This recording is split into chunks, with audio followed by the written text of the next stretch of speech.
আজি আমি পঢ়িম পোহৰ প্ৰতিফলন আৰু প্ৰতিহৰণ পাঠটো ঠিক আছে আমাৰ চৌপাশে অনেক বস্তু আছে আমি সদায় দেখি থাকোঁ হয় না কিন্তু তাৰে কিছুমান বস্তু কি হয় ছাঁৰ সৃষ্টি হয় কিছুমানৰ প্ৰতিবিম্ব দেখোঁ আমি আৰু কি হয় যায় যদি আন্ধাৰ হৈ যায় আমাৰ লাইন গুচি যায় অন্ধকাৰ ৰুম এটাত আমি কি হয় যায় কোঠা এটাত একো বস্তু দেখি নাপাওঁ বা অন্ধকাৰ ৰাতি আমি একোৱেই দেখি নাপাওঁ তো এইবোৰ কিহৰ কাৰণে সংঘটিত হৈছে মানে এই ঘটনাবোৰ কিহৰ কাৰণে হৈছে তো এইবোৰ আমি এই পাঠটোত অধ্যয়ন কৰিম এই সকলোবোৰ ঘটনা পোহৰৰ কাৰণে ঘটিত হয় মানে যে প্ৰতিবিম্ব দেখোঁ কিবা এটা বস্তুৰ ছাঁৰ দেখোঁ এইবোৰ পোহৰৰ কাৰণে হয় ঠিক আছে তো ইয়াত আমি সেই পোহৰৰ বিষয়ে অলপ অধ্যয়ন কৰিম ঠিক আছে তো পোহৰ যেতিয়া কিবা পোহৰৰ উৎস এটাৰ পৰা যদি পোহৰ ওলায় ঠিক আছে ধৰি লৈছোঁ সৰু আমাৰ লাইটৰ বাল্বটো ধৰিলোঁ লাইটৰ বাল্বটোৰ পৰা যেতিয়া পোহৰ ওলায় তো ইয়াৰ পৰা পোহৰ যিটো ওলায় সেই পোহৰটোক আমি এনেকৈ চিধাকৈ ওলাইছে বুলি ধৰি লওঁ মানে সৰল ৰেখাৰে গতি কৰে বুলি আমি দেখাওঁ প্ৰায় ৰশ্মি চিত্ৰ তোমালোকে সৰুৰ পৰা ডাঙৰ হৈ আহিছা দেখিছা সৰু তোমালোকে তলৰ ক্লাছবোৰ শ্ৰেণীবোৰতো পাই আহিছা যে এনেকৈ ৰশ্মি চিত্ৰবোৰ যেতিয়া দেখুওৱা হয় পোহৰৰ গতিপথটো কি এনেকুৱা সৰল ৰেখাৰে দেখুৱায় এনেকুৱা চিধা লাইন এডাল আঁচ এডালেৰে দেখুৱায় ইয়াক সৰল ৰেখা বুলি কোৱা হয় এনেকুৱা চিধা ৰেখাডালক কি বুলি কোৱা হয় সৰল ৰেখা বুলি কোৱা হয় তেনেকুৱা সৰল ৰেখাৰে দেখুওৱা হয় তাৰপিছত এই পোহৰৰ গতি এইটো কি হৈছে পোহৰ আহিছে মানে কি এইটো পোহৰৰ গতিপথ হয় এই পোহৰৰ গতিপথটোক আমি সৰল ৰৈখিক বুলি ধৰি ইয়াৰ কিছুমান ধৰ্ম আলোচনা কৰে মানে এই পাঠটোত তো এটা কথা হ'ল যে পোহৰৰ গতিপথটো সৰল ৰৈখিক বুলি আমি কেলে মানি লওঁ পোহৰৰ গতিপথটো সৰল ৰৈখিক তাৰতো কিবা এটা প্ৰামাণিক ভিত্তি থাকিব লাগিব নহ'লেনো আমি কিয় ক'ম যে পোহৰৰ গতিপথটো সৰল ৰৈখিক ঠিক আছে পোহৰ ৰশ্মিটো এনেকৈতো যাব পাৰে বেকা বেকি হয় না বা এনেকৈও যাব পাৰে বা এনেকৈ গ'ল মন গ'ল ঘূৰিও আহিব পাৰে কিন্তু আমি কিহৰ ভিত্তিত পোহৰ যদি যায় তো সৰল ৰেখাৰ মানে সৰল ৰৈখিক পথেৰে যায় আমি সেইটো কিয় কওঁ ঠিক আছে তো ইয়াৰ সৰু উদাহৰণ এটা দিছে চোৱা সৰু উদাহৰণ কি পোহৰৰ গতিপথ যে সৰল ৰৈখিক আমি তাক সৰু উদাহৰণ এটাৰ সহায়তে বুজি পাব পাৰোঁ কি হৈছে পোহৰৰ সৰু উৎসই অস্বচ্ছ বস্তুৰ স্পষ্ট ছাঁ উৎপন্ন কৰা ঘটনাটোৱে পোহৰৰ সৰল ৰৈখিক পথকে সূচায় ঠিক আছে পোহৰৰ সৰু উৎস এটাই অস্বচ্ছ বস্তুৰ কি কৰে স্পষ্ট ছাঁ উৎপন্ন কৰা ঘটনাটো পোহৰৰ সৰল ৰৈখিক পথকে সূচায় কথাটো কি ক'লে আছে পোহৰৰ সৰু উৎস এটা আছে ধৰি লোৱা টৰ্চ লাইট এটা আছে ইয়াত ঠিক আছে টৰ্চ লাইট ঠিক আছে মই ছবি অঁকাত ইমান ভাল নহয় বাৰু ঠিক আছে কিন্তু চাই টৰ্চ লাইট এটা আছে ইয়াৰ পৰা যেতিয়া পোহৰ ওলাইছে ঠিক আছে পোহৰ ওলাইছে তো ইয়াত আমি কাঁহী এখন ধৰিলোঁ কাঁহী ঠিক আছে ষ্টিলৰ বা প্লাষ্টিকৰ ঠিক আছে ষ্টিলৰ বা প্লাষ্টিকৰ প্লেট এখন ঠিক আছে ষ্টিলৰ বা প্লাষ্টিকৰ ঘৰত যি পোৱা কাঁহী এখন আমি ধৰিলোঁ তো ধৰাৰ পিছত এইফালে ৱাল আছে ধৰি লওঁ ঘৰৰ ৱাল আছে এই ৱালত কি হ'ব ইয়াৰ ছাঁ পৰিব ইয়াত কি পৰিব ছাঁ পৰিব ঠিক আছে এই ছাঁটো কেনেকুৱা হ'ব এই কাঁহীখন যে গোল বা এই প্লাষ্টিকৰ প্লেটখন যে গোল তো ইয়াৰ ছাঁটো কি হ'ব ইয়াত গোল হ'ব আকাৰটো কি হ'ব ছাঁৰ আকাৰটো গোল হ'ব মানে এই প্লেটখন যদি গোল হয় গোল হ'ব যদি প্লেটখন এনেকুৱা চাৰিচুকীয়া হয় ইয়াত যিটো ছাঁ হ'ব সেইটো চাৰিচুকীয়া হ'ব ঠিক আছে তো এইটো কিহৰ কাৰণে হ'বলৈ পাইছে ইয়াৰ পৰা যদি পোহৰ ওলাইছে এনেকৈ ওলাইছে ঠিক আছে এনেকৈ গৈছে তো কি হৈছে এই প্লেটখনৰ বাহিৰত যিবোৰ পোহৰ ৰশ্মি গৈছে সি এনেকৈ পাৰ হৈ গৈছে ঠিক আছে কিন্তু এই প্লেটখনৰ যিমানখিনিলৈকে টৰ্চ লাইটৰ পৰা পোহৰ ৰশ্মি আহি পাইছিলে সেইবোৰ কি হৈছে ইয়াত পাৰ হৈ যাব পৰা নাই ইয়াত পাৰ হৈ যাব পৰা নাই মানে কি এইফালে পোহৰ ৰশ্মি নাই, এইফালে যদি পোহৰ ৰশ্মি নাই তো সেইকাৰণে ইয়াত কি আছে, এইখিনি এই অঞ্চলটো কি হৈছে অন্ধকাৰ হৈ পৰিছে আৰু ইয়াকে আমি কি বুলি কওঁ, এইটো আন্ধাৰ হৈ পৰিছে, এইফালে পোহৰ ৰশ্মি ইয়াত আহি পৰিছে, ইয়াতো আহি পৰিছে, তো এই অন্ধকাৰ হৈ থাকিলে ইয়াকে আমি কি বুলি কৈছোঁ, ছাঁ বুলি কৈছোঁ, ছাঁ। ঠিক আছে, তো ইয়াৰ পৰা আমি ক'ব পাৰিলোঁ কি যে আমি এই চিত্ৰটোৰ সহায়ত নিশ্চিতভাৱে ক'ব পাৰোঁ যে যদি পোহৰৰ গতিপথটো কি হয়, সৰলৰৈখিক। যদি সৰলৰৈখিক নহ'লহেঁতেন তেতিয়াহ'লে কি হ'লহেঁতেন, এনেকৈ গ'লহেঁতেন, ইয়াত বাধা পালে এনেকৈ ঘূৰি আহিলেহেঁতেন, তো এনেকৈ ঘূৰি গ'লহেঁতেন, ঘূৰি যোৱাৰ লগে লগে ইয়াত পোহৰ হৈ গৈ থাকিলেহেঁতেন, ইয়াত পোহৰ হৈ গ'লহেঁতেন, ইয়াত পোহৰ হৈ যোৱাৰ লগে ইয়াত ক'ৰ পৰা ছাঁ সৃষ্টি হ'লহেঁতেন, ছাঁ সৃষ্টিয়ে নহ'লহেঁতেন। তো ইয়াত ছাঁৰ সৃষ্টি এটা কাৰণে হৈছে পোহৰ আহিলে, পোহৰ ইয়াত বাধাৰ সন্মুখীন হ'ল, বাধাৰ সন্মুখীন হোৱাৰ লগে লগে কি হৈছে, ই এনেকৈ ঘূৰি গৈছে আকৌ। ঠিক আছে, ই ঘূৰি গৈছে, কিন্তু এইডোখৰত বাধাৰ সন্মুখীন হোৱা নাই কাৰণে পাৰ হৈ গৈছে, ইয়াতো বাধাৰ সন্মুখীন হোৱা নাই কাৰণে কি হৈছে, পাৰ হৈ গৈছে। তো পাৰ হৈ যোৱাৰ লগে লগে কি হৈছে, এই অঞ্চলটো কি হৈছে, পোহৰ হৈ পৰিছে, এই অঞ্চলটো পোহৰ হৈ পৰিছে, আৰু যিমানখিনি অঞ্চলটো পোহৰ আহি নপৰিলেই এইটোৱে কি হৈছে, এই প্লেটখনৰ ছাঁ। তো ইয়াৰ পৰা আমি এটাই কথা ক'ব পাৰোঁ যে পোহৰৰ গতিপথটো সৰলৰৈখিক। যদি সৰলৰৈখিক হয় কাৰণে ইয়াৰ বিপৰীত ফালে ছাঁৰ সৃষ্টি হৈছে, যদি সৰলৰৈখিক নহ'লহেঁতেন এনেকৈ ঘূৰি আহিলেহেঁতেন, ইয়াত পোহৰ হৈ গ'লহেঁতেন, তেতিয়া ছাঁৰ সৃষ্টি নহ'লহেঁতেন। ঠিক আছে, তো কথাটো পোহৰৰ গতিপথ যে সৰলৰৈখিক আমি এই সৰু ঘটনা এটাৰ পৰা ক'ব পাৰোঁ। ঠিক আছে, আৰু ইয়াৰ আকাৰটো চোৱা, প্লেটখনৰ আকাৰটো যি হ'ব ঠিক সেইটো আকাৰেৰে ছাঁ গঠন কৰে। ই চাৰিচুকীয়া হৈছে, ই গোল হ'ব নোৱাৰে, ই যদি গোল হয় ইয়াৰ ছাঁৰ আকাৰটো কি হয়, গোলেই হ'ব। ঠিক আছে, তো পোহৰৰ গতিপথটো সৰলৰৈখিক বুলি আমি এনে কিছুমান সৰু সৰু ঘটনাৰ ভিত্তিত আমি ক'ব পাৰোঁ যে পোহৰৰ গতিপথটো সৰলৰৈখিক। ঠিক আছে, তো এই পোহৰৰ গতিপথটো যে সৰলৰৈখিক ইয়াক আমি সৰল ৰেখাৰে এনেকৈ সৰল ৰেখা এনেকৈ আঁকি তাক এনেকৈ কাঁড় চিনেৰে বুজাওঁ। ঠিক আছে, এনেকৈ গৈ আছে, কাঁড় চিন দি দিলোঁ, তো এই কাঁড় চিন এইফালে থকা মানে কি বুজাইছে, পোহৰ ৰশ্মিটো এইফালৰ পৰা এইফালে গৈছে, বাওঁ ফালৰ পৰা সোঁফালে গৈছে। ঠিক আছে, এনেকৈ যদি দিওঁ তো মানে কি বুজাইছে, পোহৰ ৰশ্মিটো সোঁফালৰ পৰা বাওঁফালে আহিছে। ঠিক আছে, তো আমি পোহৰৰ ৰশ্মিডালক আমি এনেকৈ সৰল ৰেখাৰে প্ৰদৰ্শন কৰিম। ঠিক আছে, এতিয়া আমি পঢ়িম পোহৰৰ প্ৰতিফলন। পোহৰৰ প্ৰতিফলন তোমালোকে আগতে সৰু শ্ৰেণীত পাই আহিছে, ক্লাছ 8 মানত খুব সম্ভৱ, 8ম শ্ৰেণী মানত পাই আহিছে চাগে খুব সম্ভৱ। পোহৰৰ প্ৰতিফলন মানে কি আমি আগতে শিকি আহিছে কি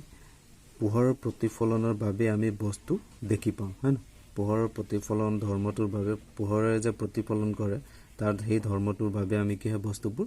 দেখি পাওঁ। কেনেকৈ দেখি পাওঁ, আমাৰ কোনোবা এটা বস্তুৰ পৰা, ধৰি লওক এই বস্তুটো আছে, এই বস্তুটোৰ পৰা পোহৰ আহিছে, পৰিছে, প্ৰতিফলন হৈ আহিছে আৰু আমাৰ চকুত পৰিছে, তেতিয়া আমি কি কৰোঁ, এই বস্তুটো দেখি পাওঁ। আৰু আন্ধাৰ হ'লে কি হয়, যেতিয়া আন্ধাৰ থাকে পোহৰ আহি নাপায়, পোহৰ নাহে, পোহৰ যদি আহি নাপায় প্ৰতিফলনো নহয়, প্ৰতিফলন নহয় কাৰণে আমাৰ চকুত আহি পোহৰ ৰশ্মিও নপৰে, সেইকাৰণে আমি আন্ধাৰত বস্তুবোৰ দেখি নাপাওঁ। আৰু পোহৰ হৈ থাকিলে কি হৈ যায়, পোহৰ আহিব, বস্তুটোত পৰিব, প্ৰতিফলন হ'ব আৰু আমাৰ চকুত পৰিব, আমি বস্তুটো তেতিয়া দেখি পাওঁ। ঠিক আছে, তো এই যে পোহৰ যে আহিলে আৰু প্ৰতিফলন হৈ গ'ল, তো পোহৰটো যেনি তেনি প্ৰতিফলন হৈ নেযায়, পোহৰটো প্ৰতিফলন হ'লে ই কিছুমান নিৰ্দিষ্ট ধৰ্ম অনুযায়ীহে ই প্ৰতিফলন হয়। ঠিক আছে, ইয়াকে প্ৰতিফলনৰ সূত্ৰ বুলি কোৱা হয়। তো প্ৰতিফলনৰ সূত্ৰ হৈছে দুটা। ঠিক আছে, প্ৰতিফলনৰ সূত্ৰ দুটা। তো সেই দুটা কি কি, চোৱা, চিত্ৰৰ সহায়ত চাওঁ। চিত্ৰৰ সহায়ত সমতল দাপোন এখন আছে, ধৰি লওক সমতল দাপোন এখন তলফালে পেলাই থৈছোঁ, শুৱাই থৈছোঁ। ঠিক আছে, তো এইফালৰ পৰা পোহৰ ৰশ্মি আহিছে আপতিত। ঠিক আছে, এই যে পোহৰ উৎসৰ পৰা, এইফালে পোহৰ উৎস আছে, পোহৰ উৎসৰ পৰা যিটো চিধাই পোহৰ ৰশ্মি আহে তাক আমি আপতিত ৰশ্মি বুলি কওঁ। আপতিত ৰশ্মি। আৰু আপতিত হোৱাৰ পিছত যিটো গুচি যায়, আপতিত হোৱাৰ পিছত ইয়াত পৰাৰ পিছত কি হৈছে, বস্তুৰ পোহৰ ৰশ্মিটো পাৰ হ'ব পৰা নাই, সেইকাৰণে কি হ'ল, ঘূৰি গ'ল। তো ঘূৰি যোৱা পোহৰ ৰশ্মিটোক আমি প্ৰতিফলন ৰশ্মি বুলি কওঁ। বা প্ৰতিফলিত ৰশ্মি বুলি কওঁ ঠিক আছে প্ৰতিফলিত ৰশ্মি ঠিক আছে তো এতিয়া চোৱা সূত্ৰ দুটা কি আছিল যে ইয়াত আমি অবিলম্ব এটা আঁকিলো ঠিক আছে অবিলম্বটোৱে কি কৰে ইয়াত 90 ডিগ্ৰী কোণ কৰি থাকে ঠিক আছে সেইকাৰণে ইয়াক অবিলম্ব বুলি কয় তেতিয়া চোৱা কৈছিলে কি ইয়াত যেটো আপতন কোণ হয় আপতন কোণ আই আৰু প্ৰতিফলন কোণ যেটো আৰ হয় এটো কি হয় আপতন কোণ আৰু প্ৰতিফলন কোণ কি হয় সদায় সমান কি কৈছে আপতন কোণ আৰু প্ৰতিফলন কোণ সদায় সমান এই আপতন কোণটো ক'ত হয় আপতিত ৰশ্মিটোৱে অভিলম্বৰ লগত যেটো কোণ সৃষ্টি কৰে হেতুৱে হয় আপতন কোণ আৰু এই প্ৰতিফলিত ৰশ্মিটোৱে এই অভিলম্বৰ লগত যেটো কোণ সৃষ্টি কৰে হেতুৱে হৈছে প্ৰতিফলিত কোণ ঠিক আছে বা প্ৰতিফলন কোণ ঠিক আছে এটো হৈছে কি কোণ আইটো কি হৈছে আপতন কোণ আৰু আৰটো হৈছে কি প্ৰতিফলন কোণ ঠিক আছে আপতন কোণ আৰু প্ৰতিফলন কোণ তো সদায় মনত থবা আপতন কোণ কোনটো হয় আপতিত ৰশ্মি আৰু অভিলম্বই যেটো কোণ সৃষ্টি কৰে হেতু হৈছে আপতন কোণ প্ৰতিফলিত ৰশ্মি আৰু অভিলম্বই যেটো কোণ সৃষ্টি কৰে হেতু হৈছে প্ৰতিফলন কোণ এইটো আকৌ প্ৰতিফলন কোণ নহয় আকৌ এইটো আপতিত কোণ আপতন কোণ নহয় ঠিক আছে আপতন কোণ হেতুৱে পোহৰ ৰশ্মি আপতিত ৰশ্মি আৰু অভিলম্বই লগ লাগি যেটো কোণ সৃষ্টি কৰে হেতু হৈছে আপতন কোণ প্ৰতিফলিত ৰশ্মি আৰু অভিলম্বই লগ লাগি যেটো কোণ সৃষ্টি কৰে হেতু হৈছে প্ৰতিফলন কোণ ঠিক আছে মনত থাকিব তো কিছু যদি তোমালোকে ৰশ্মি চিত্ৰ এটা এনেকে বনোৱা ঠিক আছে পোহৰৰ প্ৰতিফলনৰ সূত্ৰসমূহ দেখুৱাই যদি ৰশ্মি চিত্ৰ এটা বনাব দিয়ে আৰু তোমালোকে এনেকে দেখাই দিয়া এটো আই আৰু এটো আৰ ঠিক আছে এনেকে যদি দেখাই দিয়া তে এটো ভুল হৈ যাব ঠিক আছে এটো ভুল হ'ব ভুল কি হ'ব কিয়নো আমাক স্পষ্টভাৱে কোৱা হৈছে কি আপতন কোণ কোনটো হয় আপতিত ৰশ্মি আৰু অভিলম্বই যেটো কোণ সৃষ্টি কৰে হেতু হৈছে আপতন কোণ আৰু প্ৰতিফলিত ৰশ্মি আৰু অভিলম্বই যেটো কোণ সৃষ্টি কৰে হেতু হৈছে প্ৰতিফলন কোণ ঠিক আছে তেতিয়া ধৰ্ম দুটা কি কি ধৰ্ম দুটাই প্ৰথমতে কি কৈছে এই কোণ আই আৰু কোণ আৰ মানে আপতন কোণ আৰু প্ৰতিফলন কোণটো কি হয় সদায় সমান হ'ব বুলি কৈছে মানে ই যদি 30 ডিগ্ৰী হয় তেতিয়া হলে ইউ 30 ডিগ্ৰী হ'ব লাগিব এটো কৈছে সমান আকৌ 2 নম্বৰটো কি ক'লে এই আপতিত ৰশ্মিটো আহিছে আকৌ এই প্ৰতিফলিত ৰশ্মিটো গৈছে আকৌ এই অভিলম্বটো ঠিক আছে এই অভিলম্বটো কি হৈছে সদায় এই এটা সমতলতে থাকে এটা সমতলতে আছে এটা সমতল বা এটা বিন্দু বুলি ক'ব পাৰো ঠিক আছে একেটা বিন্দুতে থাকে কথাটো কি ক'লে আমি যদি নামকৰণ কৰো ইয়াক পি দি দিয়া ইয়াক ও দি দিয়া ইয়াক আৰ নাম দি দিয়া ইয়াক এন নাম দি দিয়া ঠিক আছে আৰু সমতলটোক নাম দি দিয়া এ বি তো আমাৰ কি যাব পি ও ৰশ্মি হয় গতিকে আমি এটো কেনেকৈ দেখাম ঠিক আছে পি ও আমি ইয়াৰ পৰা কি ক'ব পাৰো পি ও তাৰ পিছত কি হ'ব ও আৰ আৰু কি হ'ব ও এন কি আছে ও এন একেখন সমতলত থাকে একেখন সমতলত থাকে ঠিক আছে দুটা কথা পোহৰৰ প্ৰতিফলন সূত্ৰ দুটা হ'ল এটা হৈছে আপতন কোণ আৰু প্ৰতিফলন কোণ সমান আৰু এটা হৈছে কি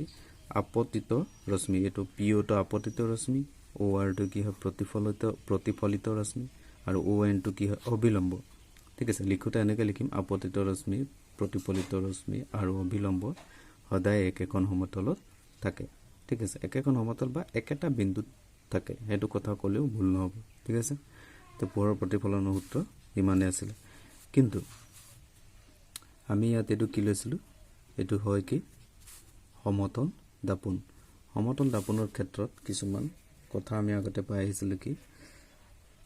ধৰিলো এটো সমতল দাপন ঠিক আছে সমতল দাপন তো সমতল দাপোনৰ এইফালে মানুহ এজন থিয় হৈছে ধৰি লওক ল'ৰাটো তো ইয়াৰ প্ৰতিবিম্বটো ইয়াত গঠন হ'ব সমতল দাপোনত গঠন হয় ঠিক আছে গঠন হয় তো আমি কি দেখো আমি ৰাতিপুৱা মুখ দেখা আইনাখনো কি হয় সমতল দাপোন তো আমি দেখিলে কি পাওঁ মোৰ এই ল'ৰাটো মূৰটো যিমান ডাঙৰ প্ৰতিবিম্বটো সিমানেই ডাঙৰ হয় মানে ইয়াক কি বুলি কোৱা হয় লক্ষ্য বস্তু আৰু ই কি হয় প্ৰতিবিম্ব তো আমি প্ৰথম কথাটো কি ক'ব পাৰিলোঁ লক্ষ্য বস্তুৰ আকাৰ যিমান ডাঙৰ হয় প্ৰতিবিম্বৰ আকাৰটো সমান হয় প্ৰথম কথা ঠিক আছে প্ৰথম কথা কি লক্ষ্য বস্তু আকাৰ আৰু প্ৰতিবিম্বৰ আকাৰটো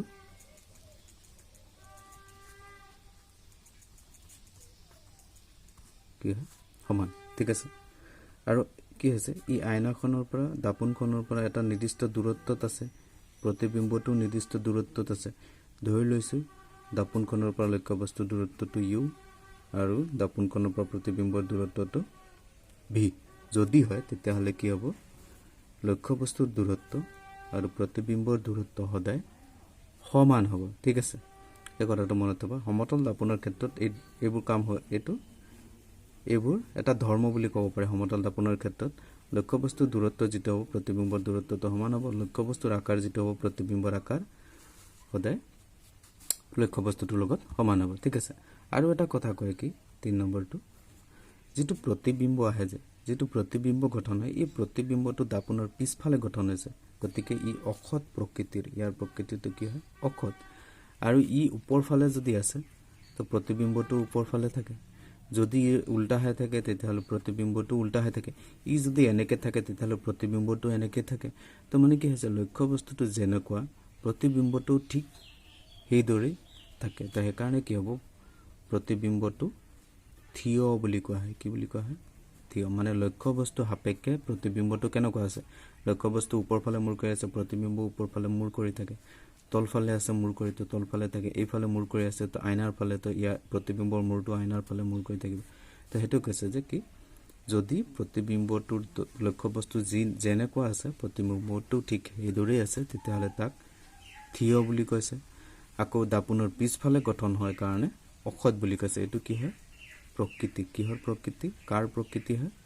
প্ৰতিবিম্বৰ প্ৰকৃতি প্ৰতিবিম্ব সমতল দাপোনত প্ৰতিবিম্বৰ প্ৰকৃতিটো কি হয় ই সদায় অক্ষত হয় আৰু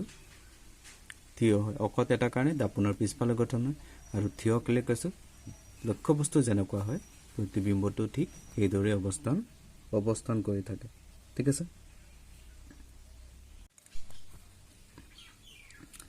এতিয়া আমি পঢ়িম গোলাকাৰ দাপোন ঠিক আছে গোলাকাৰ দাপোন কাক কোৱা হয় যিবোৰ দাপোনৰ প্ৰতিফলন পৃষ্ঠখন গোলাকাৰ তাকে গোলাকাৰ দাপোন বোলে ঠিক আছে গোলাকাৰ দাপোন মানে কি কৈছে ধৰি লওক গোলক এটা আছে ঠিক আছে ইয়াৰ প্ৰতিফলন পৃষ্ঠটো কি কৈছে গোলাকাৰ আছে এইটো প্ৰতিফলন পৃষ্ঠ গোলক এটা আছে তো ইয়াৰ প্ৰতিফলন পৃষ্ঠটো কি হৈছে প্ৰতিফলন ক'ত হ'ব ইয়াত হ'ব ইয়াতো হ'ব পাৰে ইয়াতো হ'ব পাৰে ইয়াতো হ'ব পাৰে এনেকে হয় না আহিলে এনেকে প্ৰতিফলন হ'ল এনেকে আহিলে এনেকে প্ৰতিফলন হ'ল তো আমাৰ কি আছে পৃষ্ঠখন গোল যিটো প্ৰতিফলন পৃষ্ঠখন গোল কাৰণে ইয়াক কি বুলি কোৱা হৈছে গোলাকাৰ দাপোন ইয়াৰে পৰা যদি সৰু এডোখৰ কাটি উলিয়ালোঁ এইডোখৰটো মই কাটি উলিয়াই দিলোঁ ইয়াৰ পৰা ইয়ালৈকে তো এইটো দেখিবলৈ বক্ৰ পিঠি গোলকৰ এটা অংশ তো ইয়াকো কি বুলি কোৱা হ'ব গোলাকাৰ দাপোন বুলি কোৱা হ'ব ঠিক আছে গোলাকাৰ দাপোন বুলি কোৱা হ'ব কিয় গোলাকাৰ দাপোন বুলি কোৱা হ'ব কাৰণ ই এটা গোলাকাৰ দাপোনৰ অংশ হয় ঠিক আছে গোলাকাৰ দাপোনৰ বক্ৰ পিঠি এখনকো কি বুলি কোৱা হয় গোলাকাৰ দাপোন বুলি কোৱা হয় ঠিক আছে গোলাকাৰ দাপোন এইটোৱে যিবোৰ দাপোনৰ প্ৰতিফলন পৃষ্ঠখন গোলাকাৰ তাকে গোলাকাৰ দাপোন যে সম্পূৰ্ণ গোল হ'লে তাক গোলাকাৰ দাপোন বুলি কথা নহয় যদি প্ৰতিফলন পৃষ্ঠখন গোলাকাৰ দাপোন এখনৰ অংশ বিশেষ হয় তেতিয়াহ'লে তাক গোলাকাৰ দাপোন বুলি কোৱা হয় ঠিক আছে কাৰণ এইটো ইয়াৰ পিঠিখন কি আছে বক্ৰ তো ইয়াক বক্ৰ হয়, বক্ৰ মানে কি বেকা হয়। ইয়াক যদি মই এনেকৈ ডাঙৰ কৰোঁ কি হৈ যাব, এনেকৈ যদি কৰি দিওঁ কি হৈ যাব, গোলাকাৰ হৈ যাব। গতিকে এনেকুৱা বক্ৰ প্ৰতিফলন পিঠিবোৰক থকা দাপোনবোৰকো কি বুলি কোৱা হয়, গোলাকাৰ দাপোন বুলি কোৱা হয়। ঠিক আছে, এনেকুৱা বক্ৰ প্ৰতিফলন পৃষ্ঠ থকা দাপোনবোৰকো গোলাকাৰ দাপোন বুলি কোৱা হয়। ঠিক আছে, তেতিয়া গোলাকাৰ দাপোন এনেকৈও থাকিব পাৰে, এনেকৈও থাকিব পাৰে। তো ইয়াৰ দুখন পিঠি আছে, এটা এই চাইডটো হৈছে আৰু এটা এই চাইডটো হৈছে। তো আমাক প্ৰতিফলন কৰিবলৈ অকল এটা পিঠি লাগে, এটা পৃষ্ঠ, কাৰণ পোহৰ আহিব একফালৰ পৰা, যদি যোন ফালৰ পৰা আহিব সেইফালে আমি প্ৰতিফলন কৰাব লাগে। তো সেইফালৰ পিঠিটোক থ'ব লাগে আৰু বাকী চাইডটোক কি কৰিব লাগে, ৰং কৰিব লাগে। তো আমি দুয়োফালে ৰং কৰিব পাৰোঁ। এইফালে ৰং কৰিব পাৰোঁ, নহ'লে আকৌ এই ভিতৰ চাইডে ৰং কৰিব পাৰোঁ। তো আমাৰ কি হৈছে, প্ৰতিফলন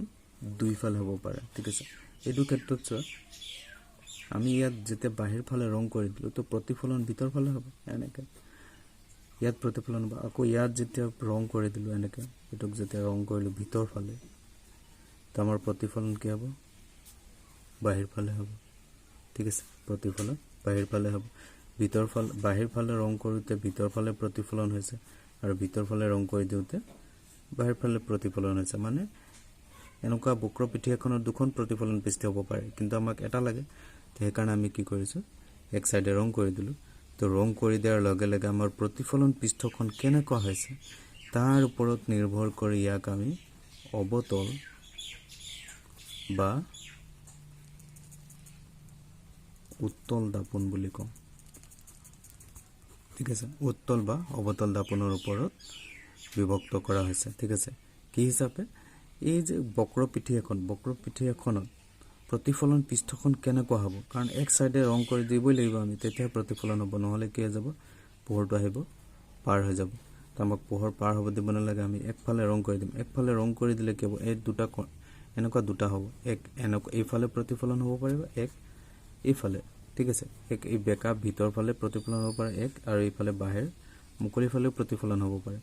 তো আমাৰ সেই প্ৰতিফলন পৃষ্ঠখনৰ ওপৰত নিৰ্ভৰ কৰি আমি গোলাকাৰ দাপোনক দুটা ভাগত ভাগ কৰিছোঁ, এটা অৱতল দাপোন আৰু এটা উত্তল দাপোন। ঠিক আছে,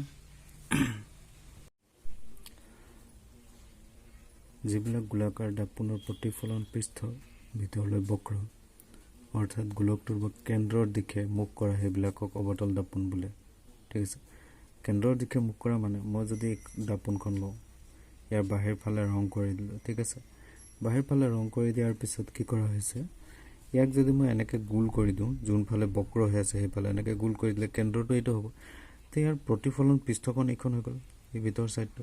এই প্ৰতিফলন পৃষ্ঠটোৰ মুখখন কোনফালে আছে, কেন্দ্ৰৰ দিশত আছে। প্ৰতিফলন পৃষ্ঠৰ মুখখন কোনফালে আছে, কেন্দ্ৰৰ দিশত। মানে প্ৰতিফলন হ'লে এনেকুৱা হ'ব, হয় না, প্ৰতিফলন হ'লে এনেকুৱা হ'ব। মানে কথাটো কি ক'লে, ধৰি লোৱা বক্ৰ পিঠি এখন আছে, এই বাহিৰ ফালে যদি ৰং কৰা আছে, ঠিক আছে, এনেকৈ ৰং কৰি দিয়া আছে, তো আমাৰ হ'ব কি, ঠিক আছে, অলপ সহজ ভাষাত যদি ক'বলৈ যাওঁ, যিবোৰ দাপোনৰ এই প্ৰতিফলন পৃষ্ঠখন সোমাই আছে ভিতৰ ফালে সোমোৱা, সেইবোৰক ভিতৰ ফালে সোমোৱা, কি হয়, সোমোৱা।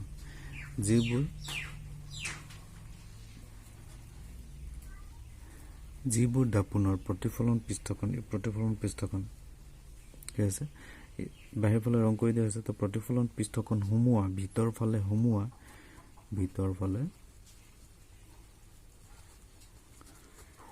যিবোৰ দাপোনৰ প্ৰতিফলন পৃষ্ঠখন ভিতৰ ফালে সোমোৱা, সেইবোৰক কি বুলি কোৱা হয়, অৱতল দাপোন। ঠিক আছে, সেইবোৰক অৱতল দাপোন বুলি কোৱা হয়। মানে কি হৈছে, ইয়াৰ সহায়ত আমি এতিয়া যিকোনো দাপোন দি দিলে আমি ক'ব পৰা যায় যে কি হ'ব, কোন অৱতল দাপোনটো হয় নে নহয়। ঠিক আছে, যদি আমি ইয়াক এনেদৰে আঁকিলোঁ, ঠিক আছে, ইয়াৰ যদি বাহিৰ ফালে ৰং কৰি দিলোঁ, ঠিক আছে, বাহিৰ ফালে ৰং কৰি দিলোঁ, দেখিছোঁ কি ইয়াৰ প্ৰতিফলন পৃষ্ঠখন ভিতৰ ফালে প্ৰতিফলন পৃষ্ঠখন কি হয়, ভিতৰ ফালে এনেকৈ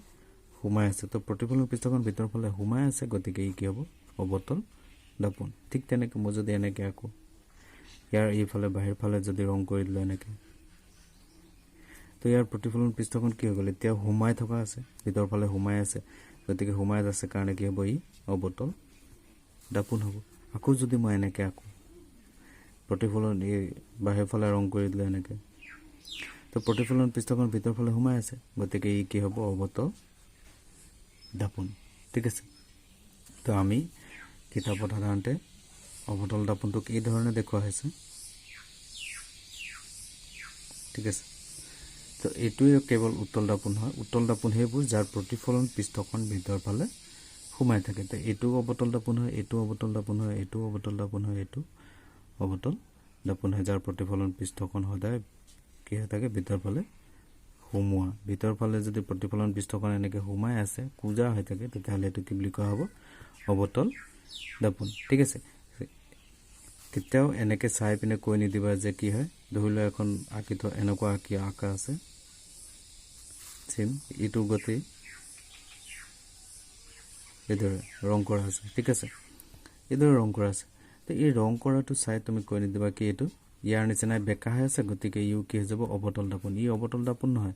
ইয়াৰ ৰং কৰা, ইয়াৰ প্ৰতিফলন পৃষ্ঠটো বাহিৰ ফালে ওলাই আছে। চোৱা, প্ৰতিফলন পৃষ্ঠটো এনেকৈ ভিতৰ ফালে সোমাই থাকিলেহে তাক অৱতল দাপোন বুলি কয়। ইয়াত আকৌ ভিতৰ ফালে ৰং কৰা আছে, গতিকে ই অৱতল দাপোন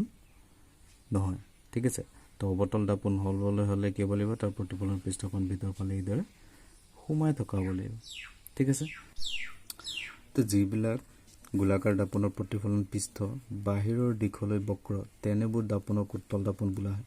বাহিৰৰ দিশলৈ বক্ৰ মানে কি ক'লে চোৱা, মই বক্ৰ পিঠি এখন ল'লোঁ। ঠিক আছে, বাহিৰৰ পিনে বক্ৰ মানে মই কি কৰিব লাগিব, ভিতৰ চাইডে ৰং কৰি দিব লাগিব। ভিতৰ ফালৰ পিঠিখন ৰং কৰি দিয়াৰ লগে লগে বাহিৰ ফালে প্ৰতিফলন পৃষ্ঠ হৈ গ'ল, এইটো হয় না, বাহিৰ ফালে প্ৰতিফলন পৃষ্ঠ হৈ গ'ল। তো এই যে ইয়াৰ পৰা কি গম পালোঁ, যাৰ প্ৰতিফলন পৃষ্ঠখন বাহিৰ ফালে ওলাই থাকে, বাহিৰ ফালে কি থাকে, ওলোৱা। ঠিক আছে, বাহিৰ ফালে ওলোৱা, যাৰ প্ৰতিফলন পৃষ্ঠখন বাহিৰ ফালে ওলোৱা, সেইবোৰক কি বুলি কোৱা হয়, উত্তল দাপোন বুলি কোৱা হয়। কি বুলি কোৱা হয়, উত্তল দাপোন। ঠিক আছে, প্ৰতিফলন পৃষ্ঠখন কি হৈ থাকিব লাগিব, বাহিৰ ফালে ওলাই থকাব লাগিব। মানে কি কৈছে, এনেকুৱা যদি থাকে, তো ভিতৰ ফালে ৰং কৰি দিয়া আছে আৰু বাহিৰ ফালে কি হৈ আছে, প্ৰতিফলন হ'ব, গতিকে প্ৰতিফলন পৃষ্ঠখন বাহিৰ ফালে ওলাই থকা আছে, গতিকে ই কি হৈ যাব, উত্তল দাপোন।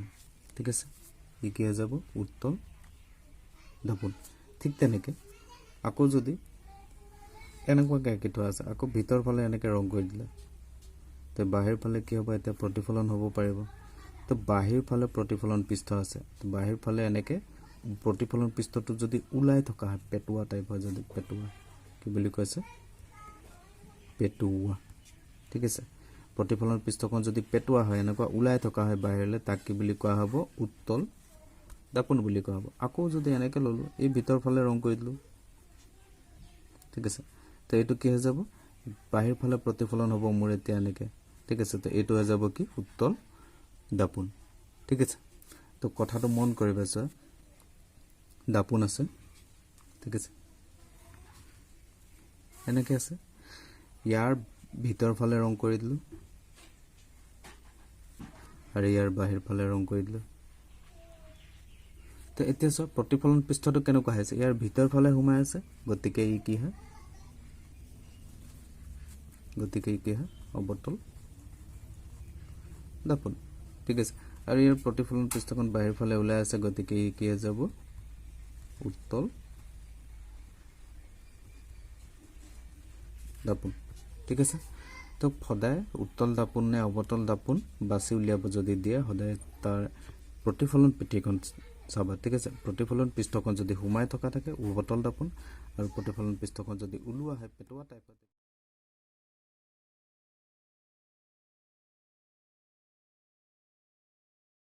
উত্তল দাপোন বা অৱতল দাপোনত প্ৰতিবিম্ব কেনেকৈ গঠন হয়। ঠিক আছে, উত্তল দাপোন বা অৱতল দাপোনত প্ৰতিবিম্ব কেনেকৈ গঠন হয়, তাৰ আগতে আমি উত্তল দাপোন আৰু অৱতল দাপোনৰ কিছুমান অংশৰ বা কিছুমান প্ৰতিবিম্ব গঠন কৰোঁতে জানিবলগীয়া কিছুমান বিশেষ অংশৰ বিষয়ে